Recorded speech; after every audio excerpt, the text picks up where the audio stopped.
Jadi bagus itu taufik dan hidayah. Hidayah berasal dari kata-kata huda, ada.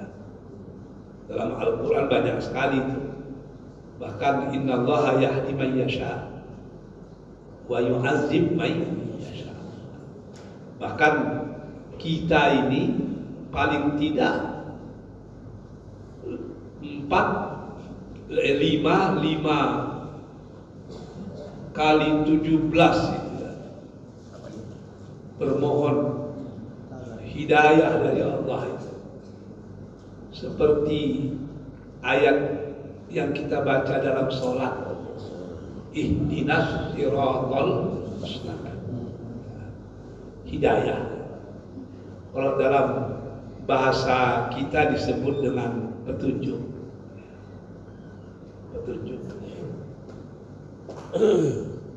Apa maksud petunjuk itu? Dia begini. Ada yang menyatakan hidayah itu datang sendiri. Tapi ada yang menyatakan hidayah itu harus dicari.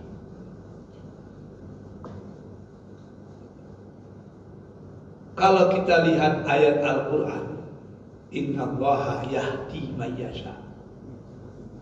Ada dua pendapat ulama dalam mengartikannya. Inna Allaha isim inna, yahdi fi'lul mudhari. Innallaha yahdi man yasha, orang yang dikehendakinya.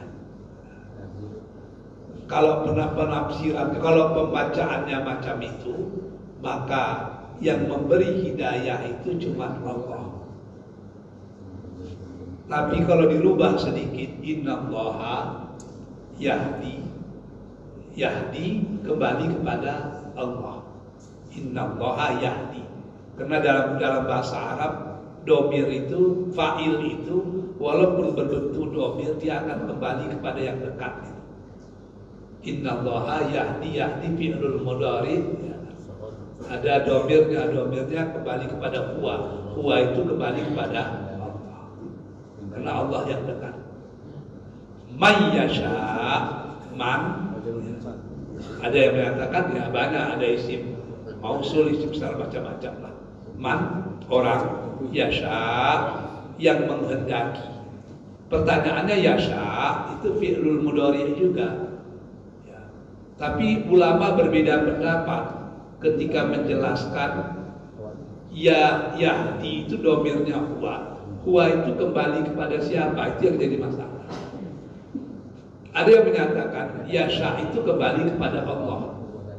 Ada yang menyatakan tidak mungkin, sebab fa'il itu harus yang lebih dekat kepada fi'ilnya.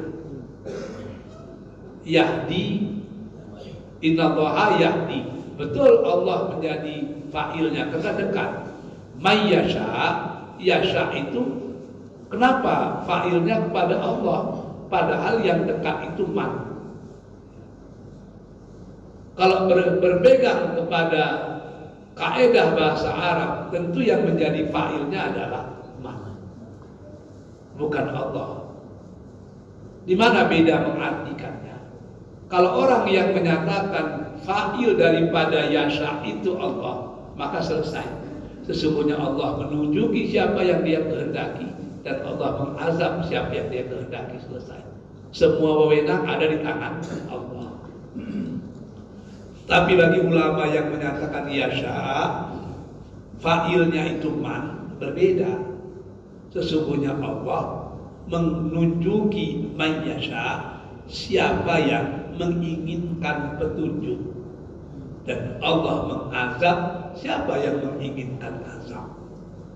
Jadi mayyasha itu artinya adalah siapa yang menginginkan petunjuk, siapa yang menginginkan azab. Artinya harus ada yang disebut dengan hukum kausalitas.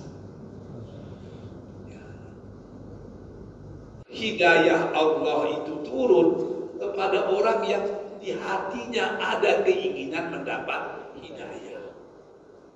Maka kata Hamka, takdirku itu kujemput, bukan kutunggu. Maknanya manusia harus ada pada posisi aktif dalam masalah hidayah. Pada pergi ke masjid harus dapat hidayah. Itu susah itu. Soal hidayah itu bukan ditunggu, tapi hidayah itu dijemput. Lalu kalau tidak dapat hidayah, salahkan pula Allah. Kenapa Allah tidak memberi aku hidayah? Jadi pendapat yang kedua itu lebih rasional. Kita harus menjemput hidayah itu. Jangan sekedar menanti. Kita harus ada pada posisi yang aktif. Sementara taufik itu bermakna kekuatan, pertolongan. Jadi dia bersamaan. Karena kita lemah, kadang susah membedakan mana petunjuk, mana kesesatan. Kita minta hidayah dari Allah. Bukan sekedar kita minta, kita jemput. Dan kita persiapkan segala hal yang ada kaitan dengan itu. Karena kita lemah, kita perlu taufik. Apa itu kekuatan? Kekuatan apa yang paling penting? Kekuatan untuk bisa membedakan mana yang hak, mana yang batil, mana yang benar, mana yang salah. Maka disebut orang taufik dan hidayah. Kekuatan untuk bisa memilih dan hidayah yang merupakan pilihan. Tapi bagi saya dalam hal ini kita mesti aktif, tidak pasif. Sebab ayat-ayat Al-Quran menyuruh kita untuk aktif. Wasyari'u ila maghfiratin min rabbikum. Bergegaslah untuk meminta ampun kepada Tuhan. Itu bergegas itu menerima atau datang? Datang melakukan itu fi'il amar itu. Al-aslu bil amri lil wujub. Fastabiqul khairat. Berlomba-lombalah untuk melakukan kebaikan. Berlomba-lomba itu fi'il amar atau apa itu? Amar. Artinya memang harus ada upaya dari kita. Oh, tapi ada orang yang tidak mengejar-ngejar hidayah, dapat hidayah. Oh, itu kan lain lagi. Itu eksepsional. Tapi kan kita tidak tahu. Mungkin zahirnya dia tidak mencari hidayah, tapi di batinnya dia betul-betul berharap hidayah. Dan Allah melihat kepada batinnya itu. Tapi kan itu kita tidak tahu itu. Berapa banyaknya perampok itu hatinya kadang lebih baik daripada kita itu. Tahunya dia, tapi kalah dia. Bahkan ada pelacur itu yang masuk yang masuk surga hanya karena memberi minum anjing, itu kan luar biasa itu. Jadi pelacur seumur hidupnya sadar dia. Begitu dia sadar, taubat. Begitu taubat, ditengoknya ada anjing kehausan, dicarinya air, nggak ada nampak ada sumur, nggak ada timbanya, diambilnya sepatunya untuk jadi timba, dikasihnya minum anjing tadi. Anjing itu selamat, dia meninggal dunia, dia masuk surga. Yang pertama dia taubat, yang kedua dia memberi minum anjing, dan anjing itu tetap hamba Allah. Jadi begitu. Masalah anjing ini saya pernah juga punya masalah. Saya dihadiahkan orang baju, kaos, mereknya Haspapis, gambar anjing. Jadi saya nggak sadar juga, saya pakai sholat. Suruh saya sholat bergambar anjing, saya nggak tahu juga. Dibilang salah seorang murid saya, Ustaz itu nggak boleh pakai baju kaos itu sholat. Kenapa? Ada anjing itu. Saya tengok astagfirullah, iya. Tapi kan kalau tidak pandai jatuh kan tidak Ustaz namanya kan.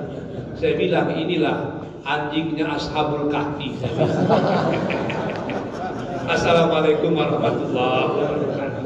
Waalaikumsalam.